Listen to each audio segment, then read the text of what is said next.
Did your needle ever break while you're sewing? Or experience skip stitches? Chances are you're using the wrong needle for your project.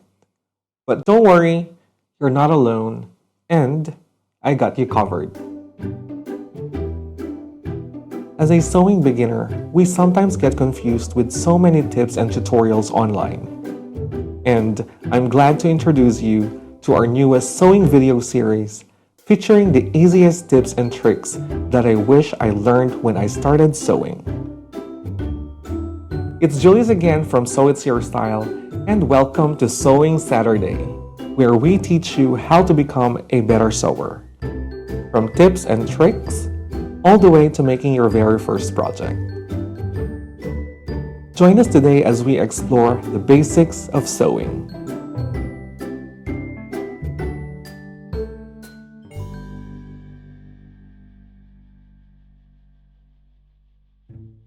Hello everyone and welcome to Sewing Saturday.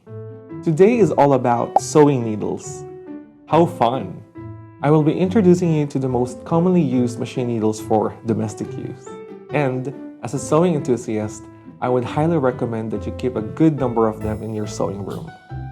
I will be describing their differences and what appropriate material or fabric to use them for.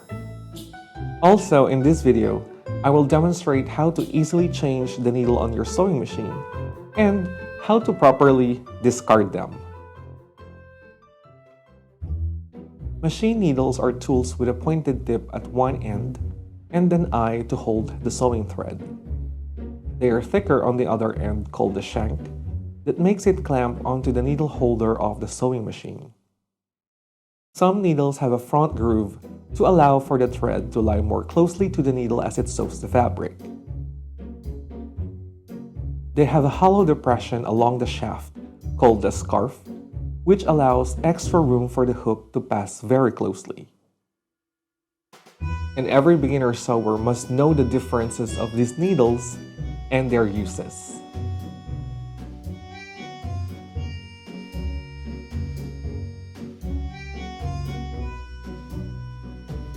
So upon getting a new sewing machine, most likely it will come with a couple of sewing needles. And most sewing machines will have a pre-installed needle, which allows you to get right on sewing after you unbox it. One very important thing to consider is the size of the needle being used for a specific project. You will notice that needle sizes are labeled in metric designations based on their actual width.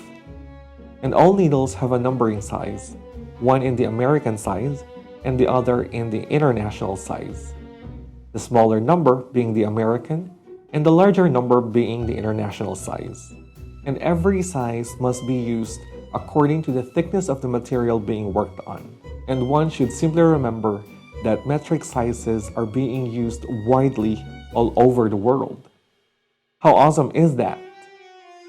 The very first needle on the list is the universal needle. They are often used for general sewing purposes, and universal refers to the shape of the shank and length of the needle rather than the application or point. So eventually, once you progress in your sewing journey, you will learn that needle points have different sharpness and shape. Universal needle's most notable feature is the flat face on the needle shank that helps to ensure the needle is inserted correctly.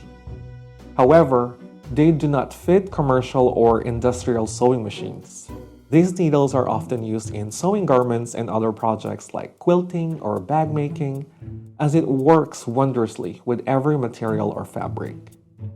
I often use the universal needle for basically most of my sewing projects. They come in different sizes from 8 all the way to 21. So my tip for you is, the finer the fabric or the material is, the smaller the needle size should be, and vice versa. So it's really good to always have universal needles in your sewing room, as they will work in almost every project, but with certain limitations of course, which we're gonna get into next. The next commonly used machine needle is the ballpoint needle, or also called jersey needle. Ballpoint needles are very similar to universal needles, but has more rounded point. These needles are mostly used in knit fabrics as it pushes the weave out of the way rather than piercing through it to prevent skipped stitches. One example of a knit fabric is your cotton t-shirts, and ballpoint needles will work on knit fabrics of any weight. The weave of knitted fabrics are interlooped with each other, giving the fabric a stretchy characteristic very similar to how knitting is done. So you will notice that when you're trying to mend your cotton t-shirts, it will sometimes skip a stitch or two. It is because universal needles are sharper than ballpoint needles, and I cannot deny that it will work sometimes, but ballpoint needles works best with knitted fabrics. So always use ballpoint needles on loosely woven fabrics such as knits.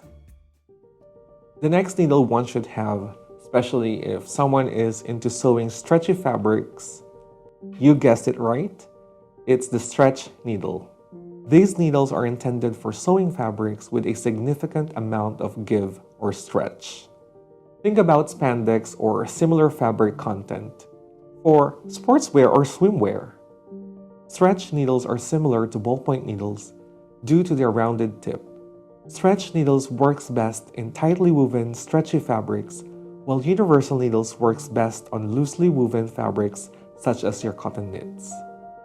One very good tip for you is to always use a stretch stitch on your sewing machine when you're using a stretch or a ballpoint needle. This will ensure that the thread will not break or pop when the fabric is obviously stretched.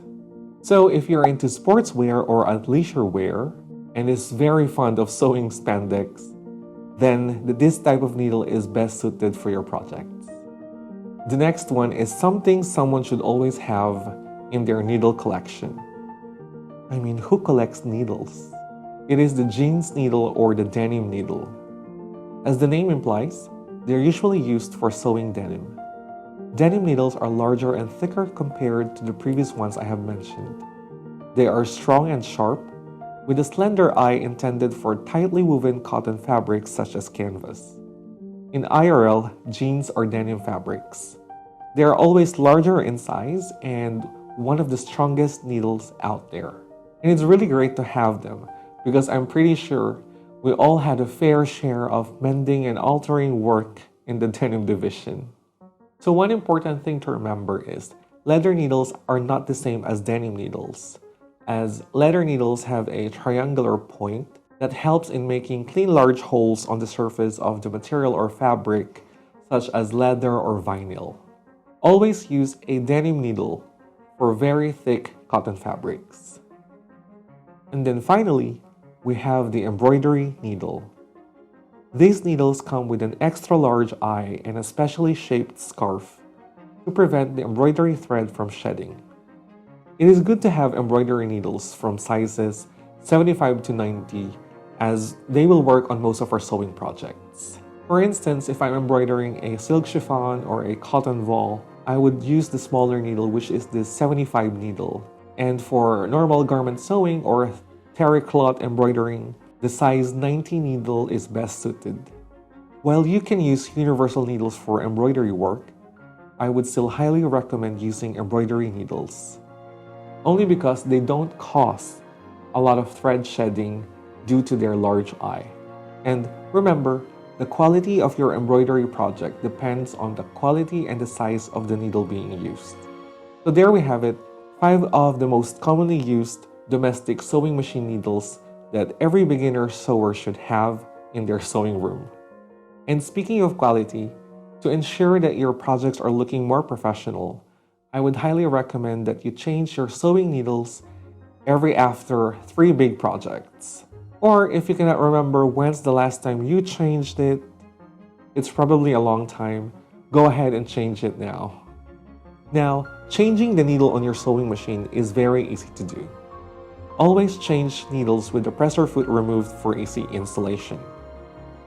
While holding the needle firmly, start by loosening the screw of the needle bar. It is important to hold the needle to avoid accidentally dropping it into the bobbin case. Then gently remove the needle from the needle holder.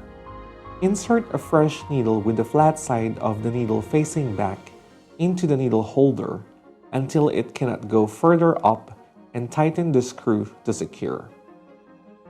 When discarding individual needles, I would highly advise to weave needles or pins on a cardboard, then wrapping it with the masking tape before throwing it out.